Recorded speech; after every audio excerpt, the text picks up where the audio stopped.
Un investisseur français achète des parts de SCPI, il verse environ 10 000 euros. Il attend 3 à 6 mois avant de toucher son premier loyer. Il a payé en entrée jusqu'à 1 000 euros de frais, soit environ 10%, qui sont partis d'emblée.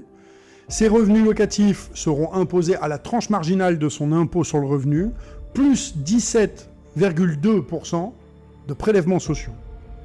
Et s'il veut revendre dans 2 ans, il devra retrouver un acheteur sur un marché secondaire qui est souvent peu profond et même parfois, disons-le, gelé. Un autre scénario. Un investisseur, n'importe où dans le monde, ouvre un portefeuille, achète pour $50 de tokens sur un appartement à Lisbonne ou à Paris, et dès le lundi suivant, sa quote-part de loyer arrive automatiquement en stablecoin dans son portefeuille numérique, frais d'entrée 0, délai de jouissance 0, et il peut revendre ses tokens en à peine quelques clics sur un marché secondaire ouvert à toute heure et n'importe quel jour de l'année. Eh bien, ces deux mondes coexistent aujourd'hui, mais pour combien de temps encore ? C'est ça la question. Alors, je vous souhaite la bienvenue dans cet épisode bonus de Real Assets. Je suis David et aujourd'hui, nous allons faire quelque chose d'utile. On va comparer honnêtement les SCPI et les RWA tokenisés.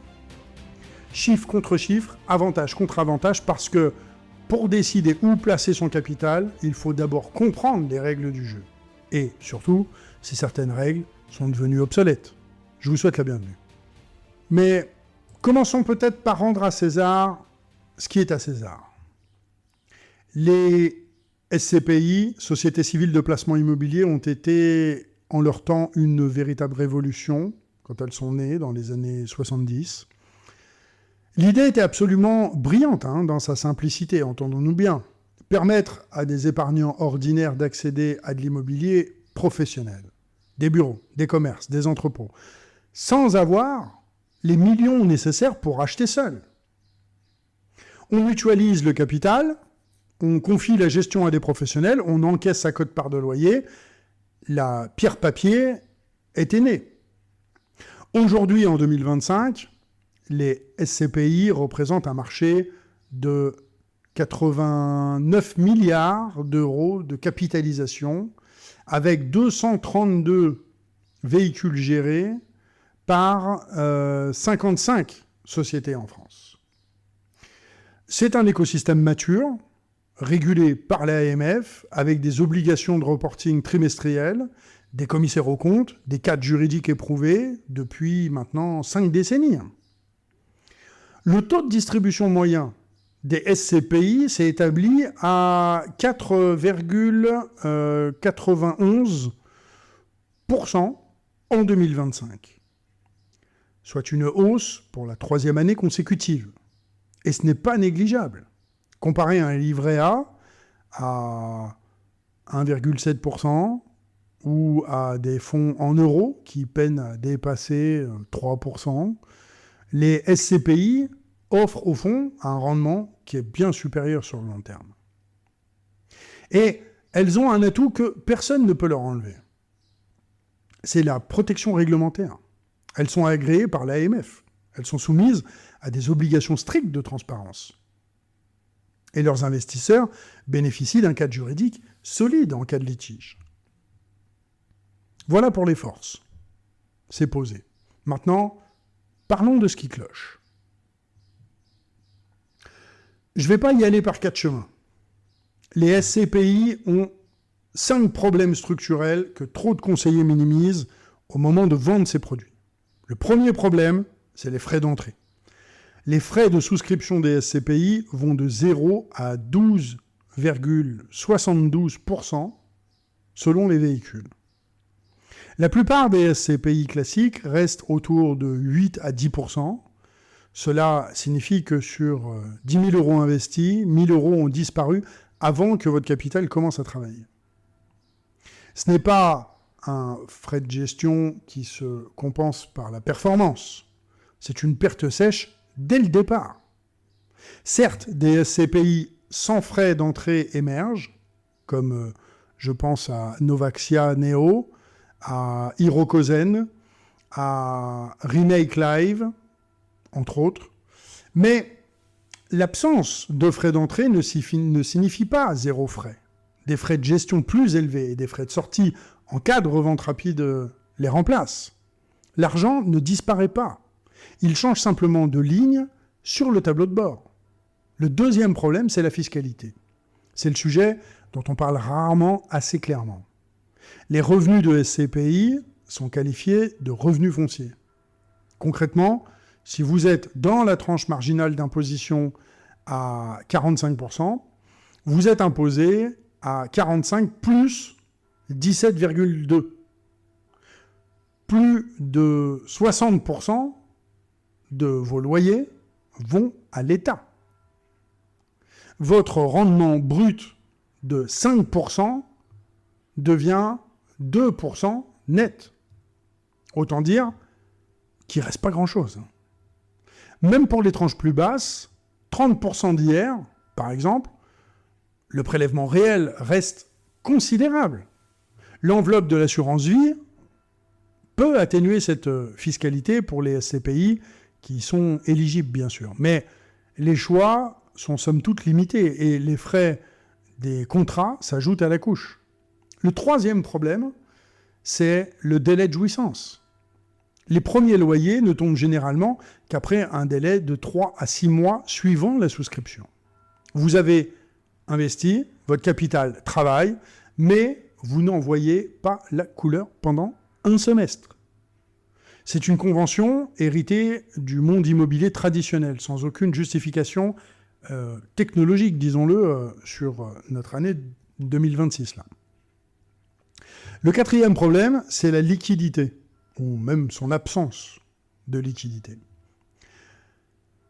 En SCPI à capital variable, la société de gestion organise un marché secondaire interne, mais la revente peut prendre jusqu'à plusieurs semaines, parfois même plusieurs mois. En 2023, certaines SCPI à capital variable ont dû ralentir, voire suspendre temporairement les demandes de retrait, confrontées à un déséquilibre entre souscription et demande de cession. Le discours marketing parle de liquidité améliorée par rapport à la propriété directe. Et c'est vrai. Mais par rapport à un actif coté, ou même par rapport à des tokens échangeables 24 heures sur 24, la liquidité d'une SCPI classique reste plutôt très contrainte. Et quand les marchés se retournent, eh bien c'est précisément là que les épargnants veulent sortir. Et c'est là que la liquidité, malheureusement, disparaît. Le cinquième et dernier problème, c'est la performance globale, annuelle, moyenne des SCPI pour l'année, par exemple, 2025, qui intègre les variations de prix de part et qui ne ressort qu'à 1,46%, car le prix moyen des parts a reculé de 3,45%. 11 SCPI sont en performance négative en 2025. Le taux de distribution affiché en vitrine ne dit absolument pas tout. Le taux de rendement interne sur 10 ans, lui, raconte une toute autre histoire. 5 problèmes, 5 contraintes structurelles, et la question qui en découle naturellement, c'est peut-on faire mieux ? Eh bien, la réponse est oui. Et voici pourquoi.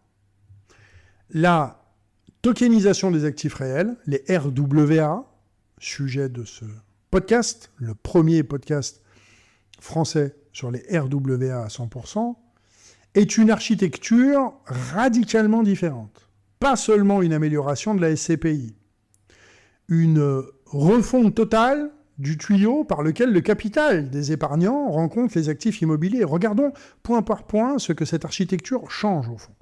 Le premier avantage, c'est l'accessibilité radicale. Le ticket d'entrée pour une SCPI classique va se situer entre 1 000 et 5 000 euros.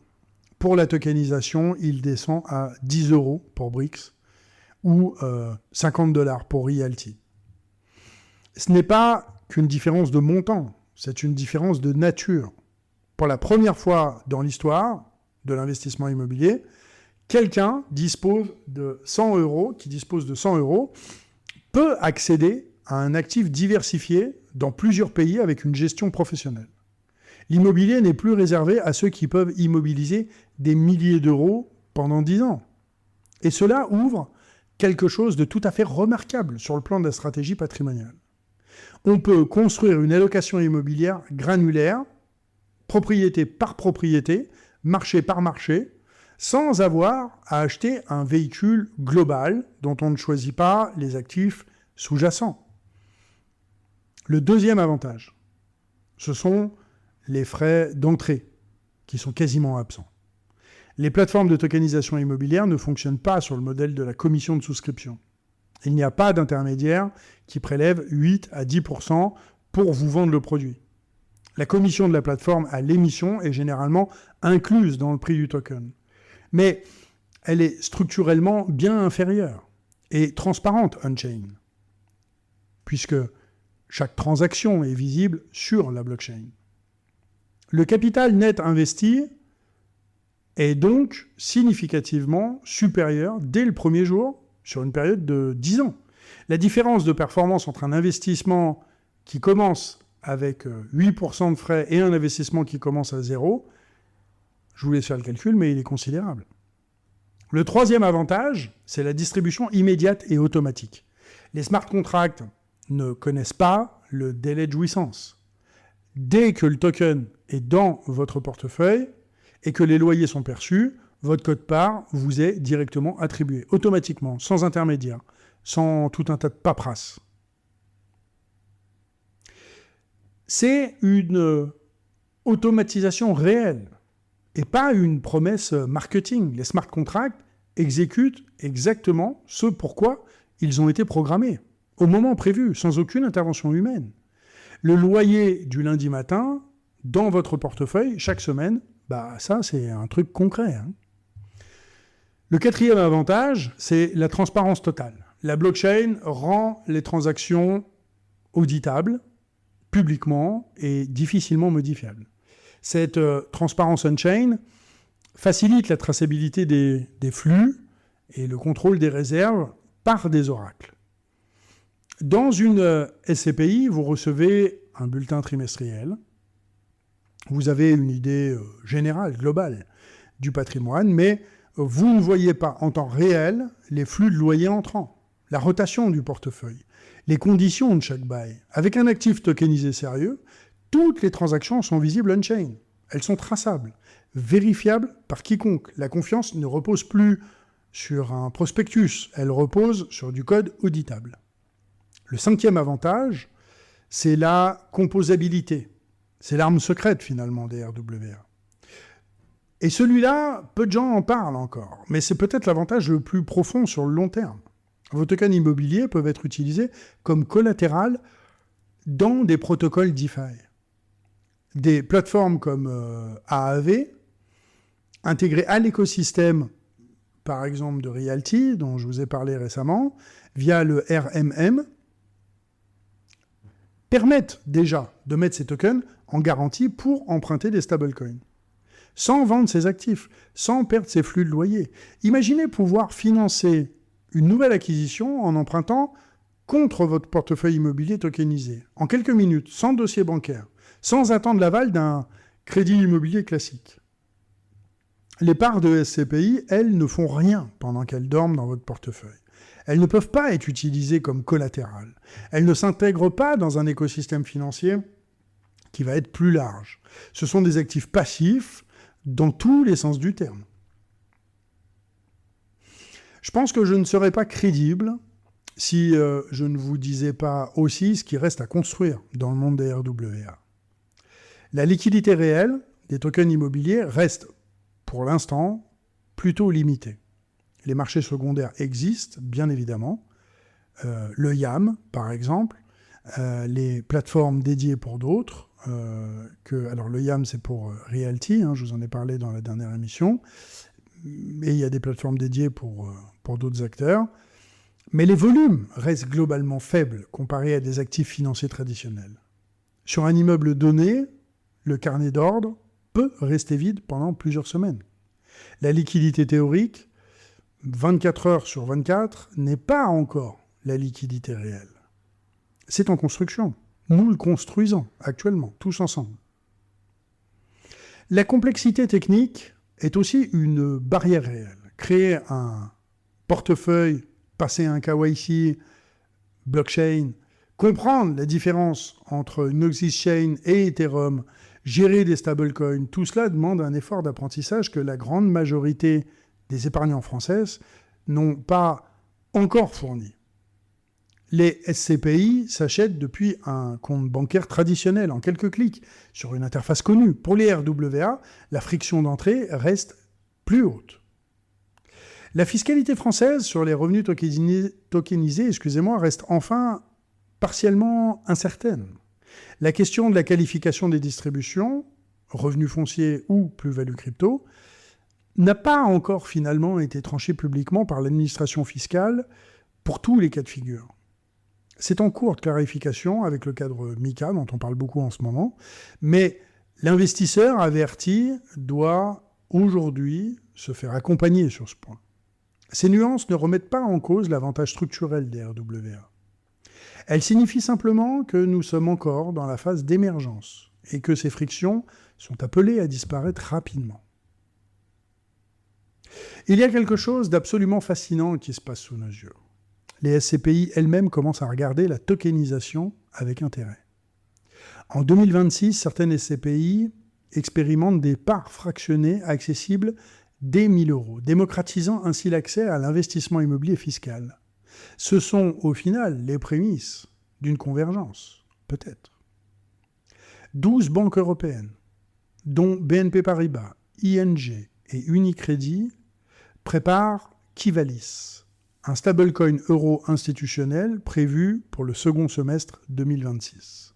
Quand cette infrastructure de paiement on-chain sera opérationnelle, eh bien, elle réduira considérablement la friction entre le monde fiat, les euros, les dollars, et le monde des actifs tokenisés. Acheter un token immobilier en euros, sans passer par des conversions crypto, sera aussi simple qu'acheter des parts de SCPI aujourd'hui. Les projections de Deutsche Bank Research anticipent que les RWA tokenisés pourraient atteindre entre 9 et 19 trillions de dollars au début des années 2030. Pour mettre cela en perspective, c'est l'équivalent de plus de 100 fois la capitalisation totale actuelle des SCPI françaises. Alors ce n'est pas la mort des SCPI, mais c'est plutôt leur transformation forcée. Les meilleures sociétés de gestion immobilière vont tokeniser leurs véhicules, additionner la rigueur réglementaire et la protection de l'AMF aux avantages de la blockchain. Et ce sera franchement le meilleur des deux mondes. L'immobilier aussi, qui va se changer en profondeur et irrémédiablement. Il en avait de toute façon beaucoup trop besoin. Alors, SCPI ou RWA, la réponse honnête n'est pas une sorte de versus, c'est une question de timing et de profil. Pour l'investisseur qui cherche la sécurité maximale, le cadre juridique le plus éprouvé et qui est prêt à accepter les frais et la fiscalité en échange d'une protection institutionnelle, c'est les SCPI qui restent pertinentes. Surtout dans une enveloppe assurance-vie pour optimiser le traitement fiscal. Mais pour celui qui comprend la technologie et qui accepte une courbe d'apprentissage modeste, qui veut construire un portefeuille immobilier international, granulaire, peu chargé en frais, avec une distribution hebdomadaire et une composabilité de DeFi, les RWA offrent quelque chose que les SCPI sont structurellement incapables d'offrir. Et pour la grande masse des épargnants à venir, ceux qui ont entre 20 et 40 ans aujourd'hui, qui investissent depuis leur smartphone, qui pensent naturellement en termes de portefeuille et de protocole, eh bien, les SCPI ressembleront dans 10 ans à ce que les obligataires papier représentaient dans les années 90. Un souvenir d'un temps où on imprimait encore des choses. Un peu l'ère du Minitel, en quelque sorte. Le futur de l'immobilier fractionné, c'est la tokenisation. Pas parce que c'est technologiquement élégant, mais parce que c'est structurellement plus juste pour l'investisseur. Il y a moins de frais, il y a plus de transparence, il y a plus de liberté, il y a plus de rendement potentiel. La pierre, elle ne disparaît pas, elle prend juste une nouvelle forme. Je suis David, vous avez écouté l'épisode bonus de Real Assets. Si vous avez des questions, des réactions, ou si vous voulez approfondir un point de cet épisode, vous pouvez me retrouver sur tous les réseaux, Nostr, X, Telegram, LinkedIn, et je vous dis à très bientôt.